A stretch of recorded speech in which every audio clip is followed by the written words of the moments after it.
tablet, we do know that some of the options may be different and located elsewhere. Okay. Right, so who am I? My name is Jamie Johnston. I am the Operations Manager here at AoFA Qualifications, and I've been working here for about 2 years. I'm the main point of contact for the driver CPC, and I will also review and process all documentation for the driver's CPC, and that's my ugly mug of a picture there for all of you to look and laugh at.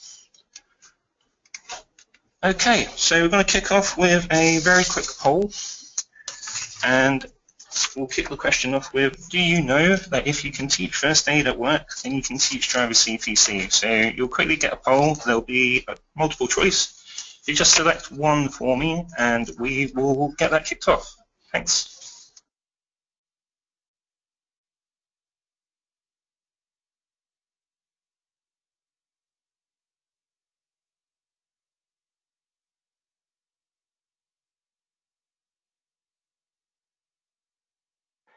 Hi, I'm Dave.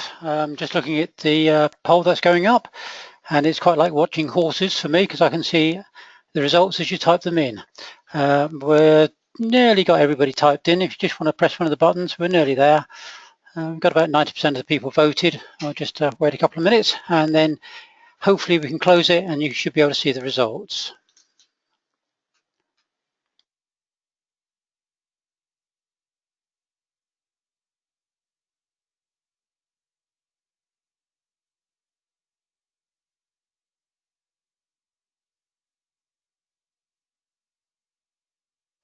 Okay, hopefully you can see the poll. We've got quite a broad span, really. No, this webinar was first heard of it, 20%. Okay, that's quite good. No, still don't know what to expect. But most of you have recently been aware of driver CPC, so that's great. So I'm going to close this, return back to the PowerPoint, and also hand over to Jamie.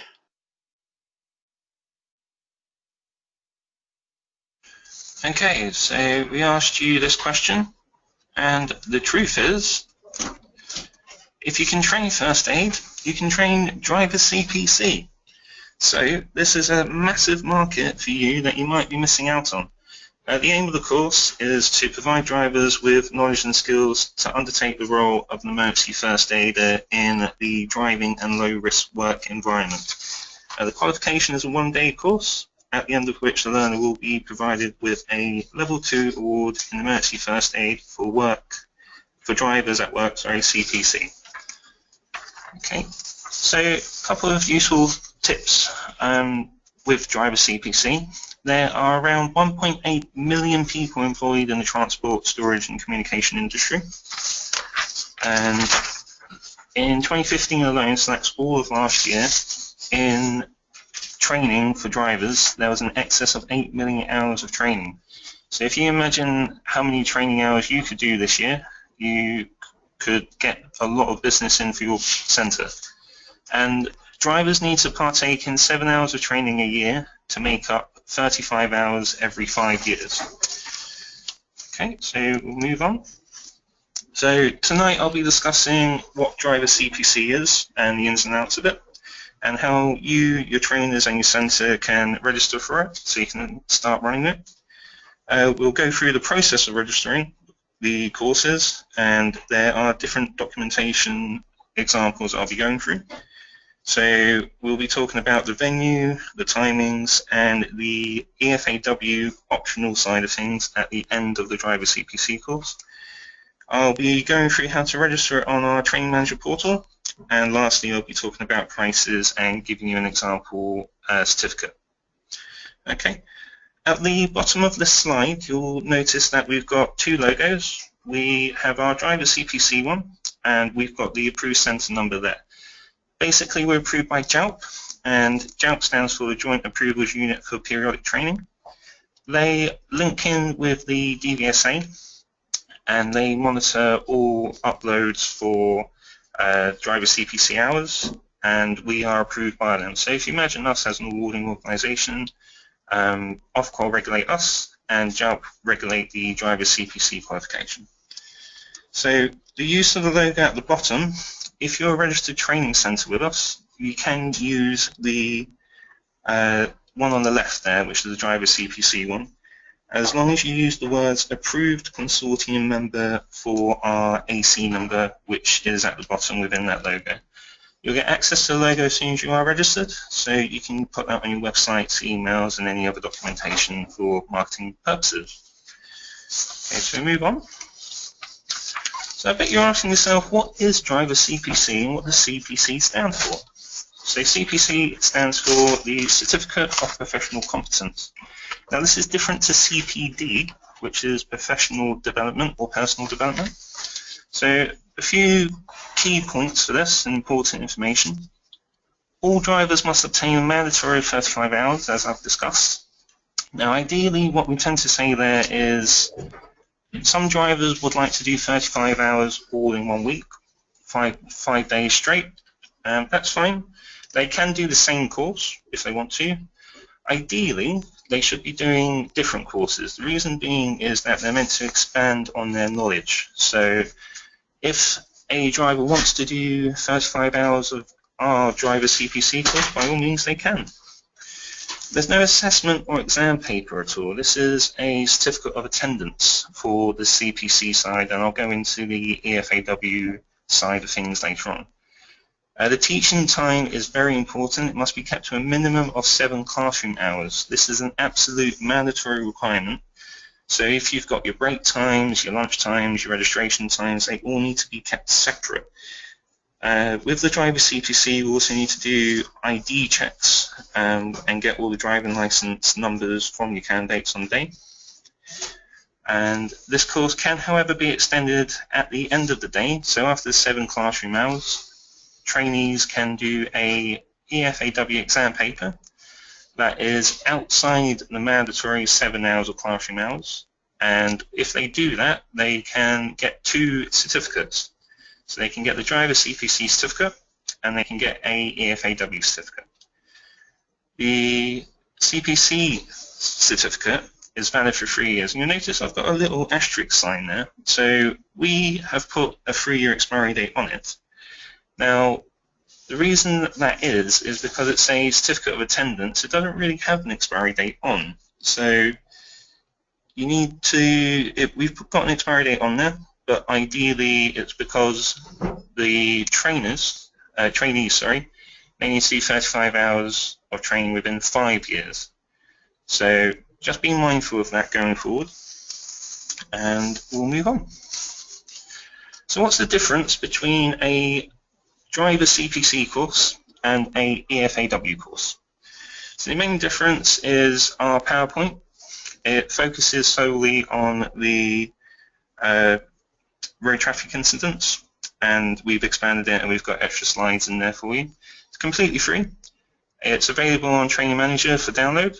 There's a qualification spec and training instructions issued upon approval, which I'll go through later on in the webinar. And there's ID checks, which I've already mentioned, and we'll go through that shortly, exactly what you need to check. The driving license numbers are the most important thing that you need to gain on the day.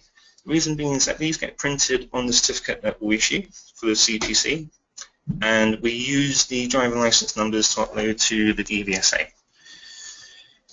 You'll get an email clarification and notification once you are approved with special instructions. And I bet you're asking, how do I register? So it's very simple and similar to how you register for any other qualifications. The centres are asked to fill in a C1 form, the last page, so that's just an additional qualification request. So all we need to put down there is driver CPC with your centre name, and we also ask for a CT1 form, which is separate.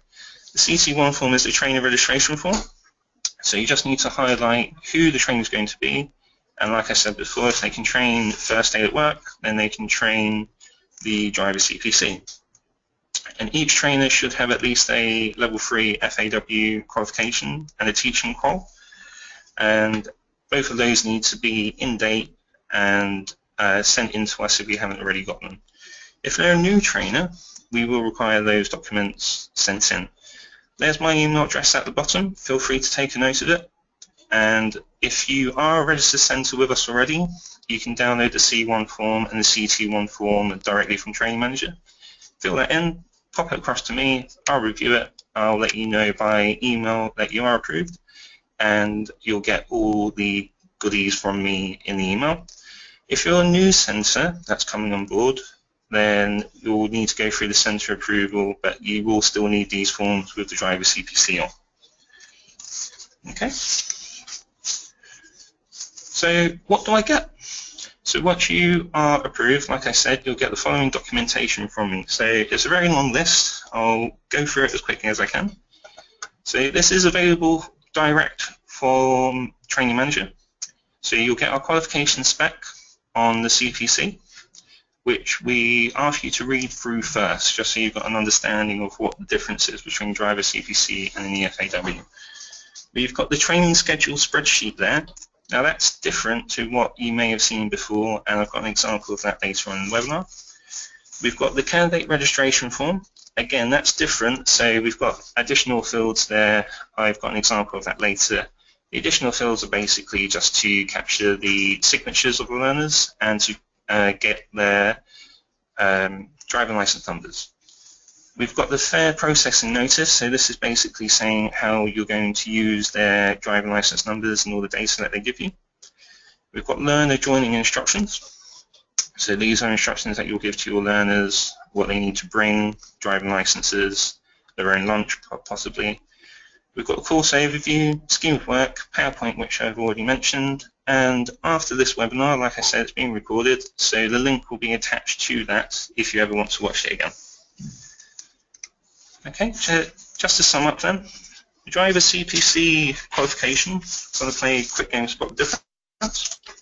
The PowerPoint, as I've mentioned, there's an added emphasis on incident management. There's no assessment or exam for the driver CPC side, but they can do the EFAW exam separately at the end of the day. The documentation is very different, and we'll go on to that shortly. The training schedule spreadsheet, that's very important. So that's basically, we will send you a spreadsheet. You need to make us aware of where the training is taking place. You send that back to me 2 weeks before the course runs, and I make JALP aware. Now, the reason I make JALP aware is because they do unannounced audits, which I'll go into further later on, and different candidate registration forms are to capture the driving license numbers, which get printed on the certificate and get uploaded to the DVSA website. Okay. So, important information. So this is one of the bits of paperwork that I was mentioning. So this is the training schedule spreadsheet. This is the very first thing I need sent back to me.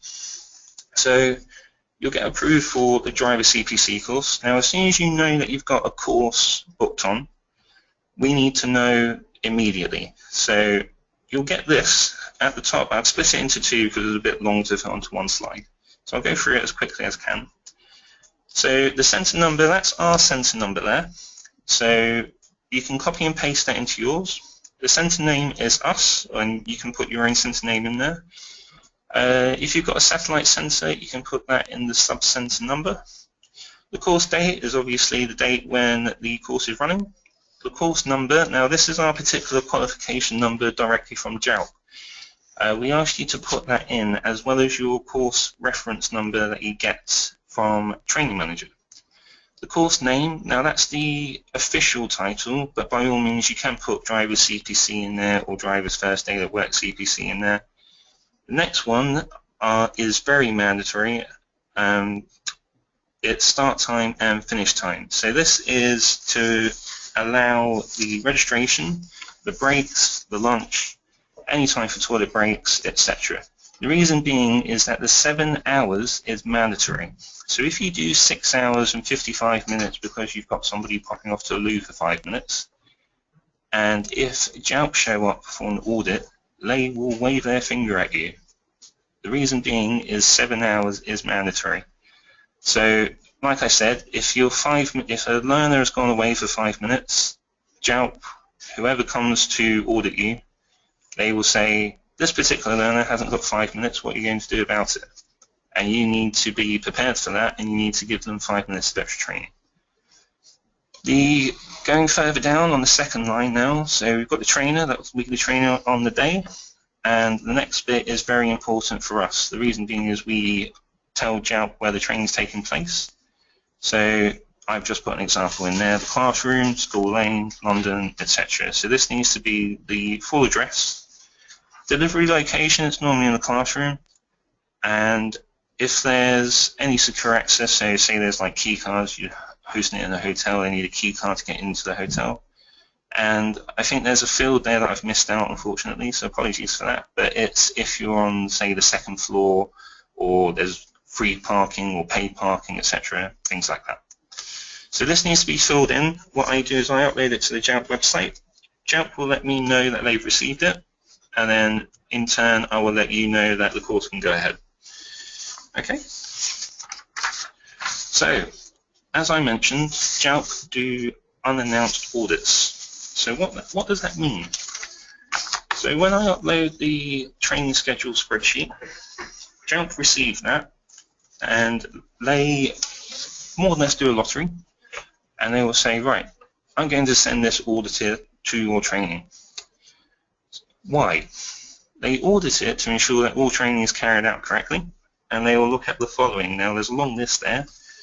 So they will look at adequate seating, space, lighting, make sure that the training's okay, that you've got a blank wall for the PowerPoint, for instance. Any potential disruptions, so if there's building works going on, or road works, or an engineer outside with a hammer, they'll look at that as disruptive. They'll look for toilets, disabled access, if the lifts are working, etc. The course venue and the details, is it appropriate for training? Again, that links back into number 1 on that list. Course registration, so this is when you're sitting down looking at everybody's ID cards, and they will be checking that you're writing down the driving license numbers correctly, and they'll be making sure that, for instance, when you're doing your ID check, if you've got somebody with a mustache, glasses, and a big nose as a mask, that you look at the ID card and you go, that's not you. So ID checks are very important, and if they're there, they will be making sure that you're doing that correctly. The start and finish times, as I mentioned, they have to be precise and on the nose. So if you say that lunch is at 1 o'clock, lunch is at 1 o'clock and not 1 minute past 1. The reason being, again, it's 7 hours of mandatory training, and that's very, very strict. I've already mentioned if the training goes to a toilet break, it all adds up, and you need to make a note of who's gone out and why. I'll just note, if a trainee leaves during the day for any reason, say they've got a medical emergency or something's happened, they will not be entitled to the full certificate. The reason being is that they haven't done the full 7 hours of training. So if they have to rush out 2, maybe 3 hours in, they will need to resit the whole 7 hours again. So pre-course info, they'll be looking at, have you told your learners where you are? Are you on the second floor? Is there free parking? They'll be looking at a complaints procedure, so you should have one to hand if there's anything amiss on the day of the training. So say, for instance, if we go back to the noise really quickly, you may get complaints from your learners, and you don't want your learners going off to either you or even the person in charge of the venue. So you need to have a complaint procedure there ready to hand out if needed. And they will also be checking that you're following our scheme of work and our PowerPoint. So they may ask you some questions. Now, obviously there's some safeguarding there. So if you are doing, say, for instance, training within a care home, you will need to make the care home know that there is a potential audit happening. Now, I can see this going hand in hand, because you, the trainers, and us as a centre, AoFA Qualifications, we don't get told. So what you need to do is you just need to make wherever you are aware that you could get a potential auditor to show up, and they need access to the building, they need access to your training room, and they need to be able to sit down and watch exactly what you're doing. These audits, as far as I'm aware, with all the courses that we've run, no audit and no auditor has turned up for any of the training that's gone ahead in the past. So I would imagine that we would be due one. Now, I have asked that if anybody does get one, and if you're registered in the future and you do get one, be friendly. I know it's an audit. Be friendly. Make them do what they need to do. But if you can make me aware, just so I know the process of what they've looked at, that'll be fantastic, because all feedback is appreciated. And that's it on audit, so we'll move on. So going back to during the course, and this is during the registration stage. So the registration, like I said, needs to be outside of the 7 hours of training. And this is the form that you will need to fill in on a day. So you need to print this off and take this with you. So during registration, they'll be showing you their driving license numbers. And if you look at the red circle there, that's where you'll fill it in. So I've broken it down into 3 sections. The first one, where it says AoFA, that's the first 4 to 5 letters of the candidate's surname. The second one is a 6-digit unique number. Now, because these get printed on the certificates as well as uploaded to the DVSA website, we do ask that they get double or triple checked, and even if somebody else can look at the license numbers. I have been thinking about putting a procedure in place where I ask the trainers to take a photocopy of all the driving license numbers and even the licenses themselves. The reason being is if I'm uploading to the DVSA website and I get a message saying you've entered the wrong driving license number, that affects the certificate. So obviously the certificate will need to be changed, and that will need to be reprinted at a cost to yourself. And the hours, if they're uploaded late, we get a very slapped wrist by both the DVSA and JALP themselves. So we need to ask all of our trainers, please, to double check all the driving license numbers. The first section there is 5 digits, that's both numbers and letters. So the other thing I need to highlight there is obviously the letter O could look like a number 0. So please be aware of that and make it as clear as you can. We do ask that they are filled in block capitals just to make it easier for us. So this needs to be filled in on the day. And what you do with the driving license numbers are very important.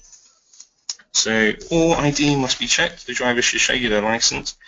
If they have no license, the candidate cannot do the training. They can do the training, but it won't count towards the CPC hours. So they won't get uploaded to the DVSA website on the day. What else do we have here? This form must be sent back after the training immediately. The reason being is that we have 5 working days to completely upload to the DVSA website. As I said, we get very slapped wrists if we upload late. So just like I've gone through the audit process for JALP auditing you guys, the DVSA and JALP all audit us, and the more late uploads we do, the higher risk we are, and we get audited more likely. A late upload incurs a high risk, like I said, and there could be more unannounced audits for our sensors and essentially you guys. Okay, so moving on. Like I said, the driving license number is very important. The reason being is for the driver CPC qualification, when you come to booking it on, when you're booking on individual trainings, I've circled it there, we have entered a field called license number. So I've got Mr. Donald Duck there with an example for you, and you can put it in. We do ask that it does get block capitals, like I said, and this needs to be entered. If it's not entered into Training Manager, the certificates will not be printed. So there we go. When entering individual candidates on Training Manager, please ensure it's the full license number. Like I said, it should be the 4 to 5 digits of the last name, numbers, and then a mixture of letters and numbers at the end. If I do find that you've missed it out, I will try to give you a call. Hopefully you'll be on the other end of the line to pick up and tell me the correct license number. Like I said, if you can photocopy those licenses for me, that would be great, and then I shall be able to upload them without any worries at all. Okay, so move on. I'll just take a quick sip of water and get a dry mouth. Okay, right, so like I said, the candidates have the option of doing a EFAW exam paper at the end of the day. If they do that, you'll need to book 2 courses on the same day. So I've highlighted it here. So my codes are one that we use on Training Manager. So you'll see there the first one is the Level 2 Award in Emergency First Aid for Drivers CPC, which is 7 hours. And then at the end, because the CPC course fits very well into the EFAW, if they do an EFAW exam, they can get 2 certificates. So you'll need to book 2 courses on. The candidate will receive 2 certificates, a CPC one and an EFAW certificate. The EFAW certificate will not be used for the CPC hours, so that needs to be outside of that. And once you book both of them on, it'll come through to our printing screen and all the certificates will be printed. For the EFAW side of things, you will notice that we've got the license number field there. The license number field only needs to be used for the driver CPC course, not for the EFAW. So the license numbers that you gain on the day, they're only used for the CPC course and not the EFAW. The other thing I've noticed there is I've had a lot of trainers ask me, what about ID cards and ID card wallets? I would suggest getting the ID cards and wallets for the Emergency First Aid at Work course. The reason being is it's a regulated qualification rather than a certificate of attendance. And rather than doing a bit of overkill with ID cards for both the CPC course and the EFAW course, that means that they get 2 certificates, 1 ID card and 1 ID card wallet. Okay? Right, so moving on to prices. I'll start with the driver CPC course. So on the right hand side there, this is the certificate of attendance issued to Mr. Donald Duck. And that's what a CPC certificate looks like. So I've circled there exactly where the driving license number that you've entered into Training Manager will print. Like I said, if that's incorrect, then hopefully we can sort it out our end with the photocopies of the licenses. If not, I'll be trying to get in touch with you. The driver CPC certificate is exactly the same price as an EFAW certificate, so that's £5 plus VAT. Then we upload the hours to the DVSA website, and that's a fixed price, so that's £8.75 but non-VAT. And then because we act as a consortium and because we upload that for you, we charge £2 plus VAT per learner. So again, the EFAW is optional. If the person just wants a CPC certificate and doesn't want to do the EFAW, they just leave after the mandatory 7 hours. If they do want to do the EFAW exam paper, then it will be charged at the normal price of £5 plus VAT. And again, you can add your ID cards and wallets as extras onto that. We do ask that the EFAW exam papers need to be requested if running the EFAW course. They should be requested on a monthly basis. The reason being is that we've got a large question bank and we change the passwords on a regular basis. If you need any help or understanding on our assessment and exams, Dave Arnold did a webinar last week on it. We can send you over the recording. Please do watch that, it's very important. To cover your costs, the typical cost, I've had a look into this and I've asked a couple of my trainers that are registered to do this, is between £50 to £60. So this should cover your venue costs, your first aid kit, and everything else that you've got on a day. Okay, so we've got another poll here. So I hope I haven't melted your brains, but a really quick question. Do you think this will be a worthwhile addition to the courses you offer? So we'll get this kicked off and I'll be back in a couple of minutes.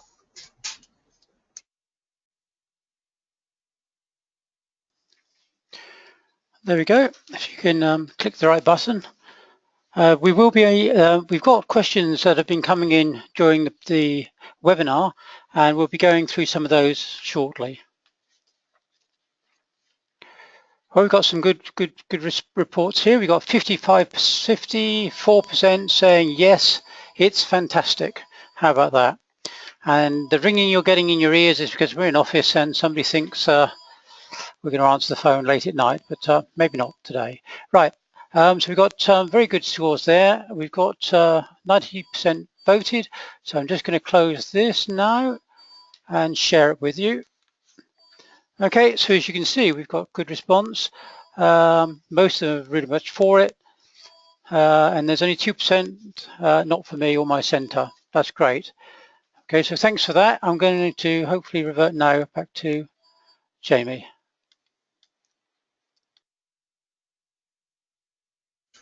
Okay, so that's fantastic news there, guys. I know I've been talking very long, and like I said, I hope I haven't melted your brain. We'll open the floor, and I'll take some questions. So I'll just see what's come in now. Bear with me, I've got a lot of questions coming in, so I'll start at the top and work my way down. Okay, so we have, does HSE not state that the AoFA one-day course should be delivered as a standalone course? Any other course has to be an add-on to the hours, not the reverse way round. Yeah, I can pass that over to Dave. He's willing to answer that one, so I'll just pass you over to him. Yeah, hi. Yes, that is a statement by the HSE. We're not supposed to embed it in different qualifications, but really we're not embedding this into a different qualification. So I can't see there being a problem. I'm sure the HSE wouldn't have a problem with this. Likewise, from the Association of First Aiders point of view, I talk to the HSE quite often, and I can't see from our initial talks that would be a problem. I'll pass you back to Jamie. Okay, so I'm going to pick out some questions here. I'll just run through the best I can. So I've got one here from Jill. Have AoFA contacted the different distribution professional bodies to advise that AoFA training centres can offer the CPC driver qualification? Good question. We've notified, obviously we're regulated by JALP on this one, so they're fully aware that we can run the courses. We've also notified all our registered centres and our members if they wish to train it. So yes, we have made everybody aware, and JALP and the DVSA are fully aware that we can run this course. Yep. And Dave put his hand up, so I'll pass him over again. Yeah, I don't know quite where we are on this. I know when we were speaking to JALP a while ago, they were creating a new database, and I think that's coming to conclusion now, which would enable us to actually register all our centres on their register. So that would be very useful so that people that are looking for training could go to the JALP database and find you directly. I don't know quite where that is, but I can certainly find that out because I think that's going to be very important. Do you know anything about that, Jamie? Not at the moment. I will need to do some research into that, so I'm more than willing to give any information to our centres if they want to contact me directly. So hopefully I've answered that question. I'll move on to the next one. So we've got here, who does the uploading process? So after the course is run, like I said, that spreadsheet with the driving license numbers and names on needs to be sent back to me. I would suggest on the day that the training finishes. The reason being is I have 5 working days. So if you do a course on a Saturday, which seems likely, I've seen a lot of courses run on a Saturday, I ask that if you can, send that over to me on Saturday or even Sunday. I've then got the full working week to get that uploaded. When it is uploaded, I will send you a confirmation email that all the hours have been uploaded, and the trainee can then verify their hours have been uploaded and that the CPC is valid. Just very similar to the EFAW side where you've got a verification code and all our regulated qualifications. So that's how that works. And move on to another question. Let me just read through. Can you just, yeah. Okay, just coming in on the same question on that one. Yeah, we actually do the uploads, but we have been discussing internally whether we should allow our centres to do that as well. I think that is a possibility going forward, but we need to have a high degree of confidence that the paperwork in the system is working first. So I think for you to actually upload them, very good idea, and we will look at that going forward. But because of mistakes would be have adverse effect on us, we need to be confident on that procedure. Okay, so we've got another one here that's from Hazel. She said photocopying of the licenses on the day might not be practical. Will you accept camera phones and photographs? Absolutely. Basically, all we need to see there is pictures of the driving license number.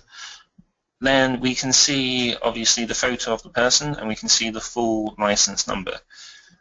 Quick one on that, just briefly. I haven't come across this as yet, but there are special rules relating to driving license numbers for any foreign country. So that's any country outside of the UK. If you do get one, you may find that the driving license number is different. Take it down, send it over to me, and there is a different process for uploading that, so that will be my responsibility, not yours. And if there is any problems, I may get back in touch with you and just highlight what I need if there's anything extra. I've read through all the instructions on any non-UK driving license numbers, so it seems relatively easy and exactly the same as a UK one, just with some extra added steps to go through. Okay, I'm just taking a little bit of that as well. There are requirements, obviously, for data protection on this one. And what I would suggest is that if you're using your camera on your phone to do this, just take the photographs, and as soon as you've heard from Jamie that it's been uploaded successfully, you would then need to delete them. I think that's a very important point, that we've got to be careful of this sort of information that we store, because obviously we have to comply with the Data Protection Act.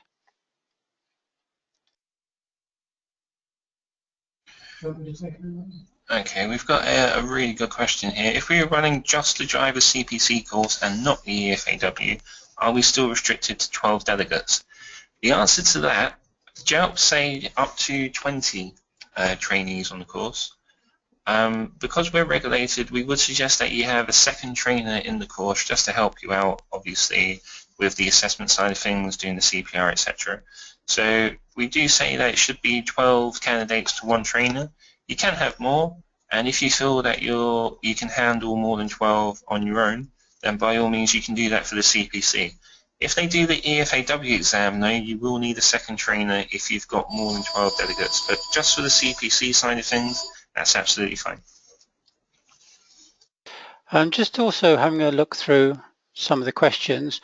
There's one, how much of the course can be tailored, i.e. hazardous chemical distribution? Company drivers and different first aid training needs for taxi drivers. We cannot change that at the moment. Basically what happens is our qualification is submitted to JELP for approval, and once they approve it, we must conform to that requirement. It's quite an odd situation.